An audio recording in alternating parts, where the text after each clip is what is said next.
My name's Mary Callan. I'm the commercial manager for Medtronic. Each of you are all clearly leaders in your own field. So I'm interested, just following on from the last presentation, which leadership quality did you individually find the most challenging to learn and adopt, and why?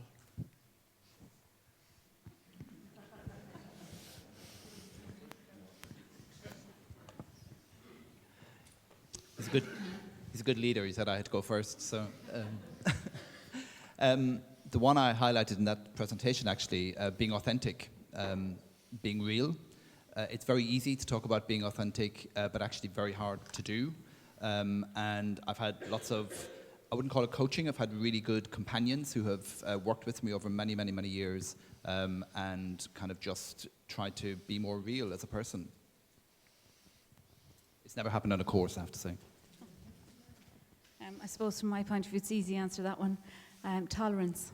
I had to learn tolerance, and a lot of my coaches, friends and mentors told me that, to remember that not everybody is on the same page as my ideas or thoughts, and to allow them time to adjust, so to tolerate the different ways that people work and the different personalities. So I work on that every day. I knew it was a mistake to go third. Probably listening, communication, it is a two-way process, listening as much as communicating outwards. So I think that's something I find hard to do, and something I need to work on all the time. Yeah, I was going to nearly say listening again, but I would go, I've thought about this a bit from time to time. Patience is what I would say, more so than maybe tolerance. Naturally ambitious, like to get things done yesterday, but certain parts of organizations move a little slower, and it's right from a political awareness point of view that is the case. So, and having the judgment to know when to be patient.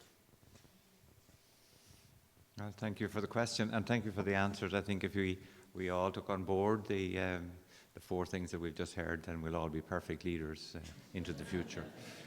Do we have another question? We have one in the center there, please. Yes, sorry, it's just another, can you hear me? Yeah. Just another question on leadership. Just recognizing the new generation coming up, and what type of leadership traits do you think you need to have, or people, leaders of the future, need to have to lead that generation? I'll start on this one because, as Paddy said, we're around 28 years. We have people of my age and older, and we have maybe 50 or 60 interns at 19 years of age coming in. We've always focused on diversity as a huge thing. We've been focusing over the last while on the multi-generational aspect of our workforce. We're still hugely in learning more than that, but different ways of communicating and respecting different value systems. One of the big things we changed, which is maybe slight, is moving to more rich media and what we call Delhi MCTV communications based on feedback. But also, we're looking at, or I'm certainly looking at, the reverse mentoring concept of sitting with someone who's bright and energetic at 19 and sitting back and listening and taking some feedback. This is where my lack of listening skill comes out clear and loud.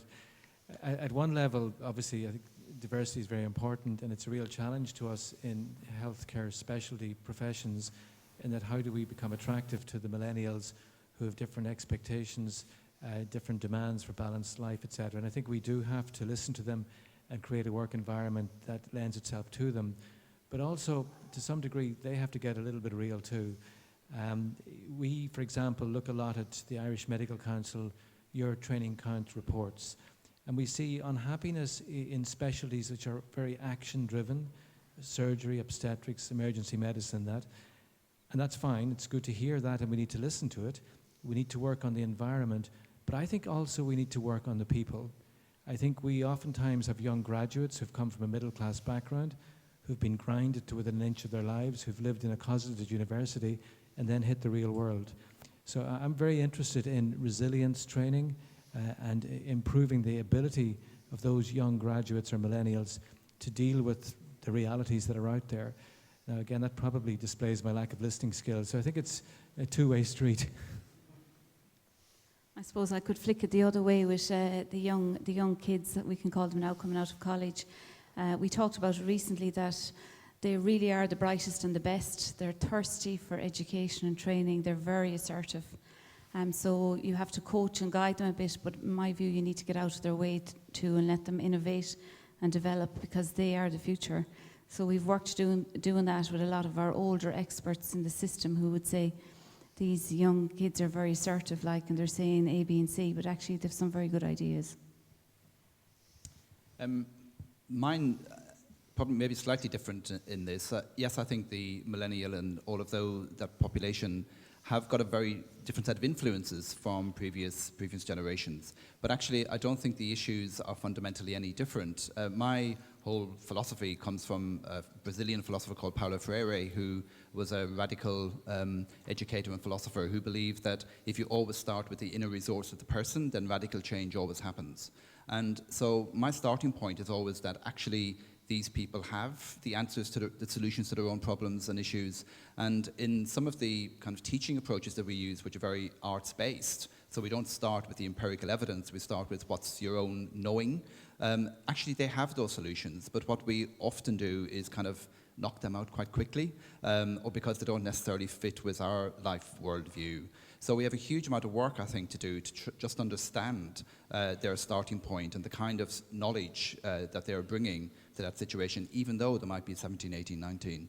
And I think that's a real challenge for all of us to just kind of adjust to be able to work with that. Thank you. One last question. Yeah, Charlie Hardy here. Mainly aimed at Professor McCormick. He came at the whole person-centeredness thing with reference to quite a theoretical framework. And if you're trying to introduce that on an organizational basis, is there a trap that you might fall into that it's like bits of measurement compliance start to pollute the person-centeredness you're trying to enable? Is there a problem there, or is there a way to avoid anything like that to ensure you really reach that person-centeredness by reference to a framework like that? Yeah, there are 50 million traps, as there always are. Yes, it's theory informed, but actually it's very practical. The whole thing has come from practice. It's not come from theory. It's come from practice and built up. There are various ways of evaluating and measuring the extent of person-centeredness alongside standard measures of safety and compliance and all of those things. So I would want anybody to think that I'm saying safety and compliance are not important, but they're not sufficient in themselves. It's what do you put with them and how do you situate them within a philosophy that is focused on the person. So it's not an either or, it's about how do we create strategies that have them work together. And there are multiple examples around the world of that actually happening, of measurement tools that are focused on safety, that are focused on compliance, absolutely and rightly so, but also measurement tools and ways of gathering evidence that try and understand the location of the person within that context and what has to be done to extend that. So there's lots and lots of work being done in that area that makes it very practical and very tangible. Thank you very much, and I'd like to once again thank all of the panel for their talks and for taking the questions in this final session. And I would now like to hand you back to Bill Maher, the CEO of Bon Secours Health System, to do a summation and take key takeaways from today. Thank you all, panel.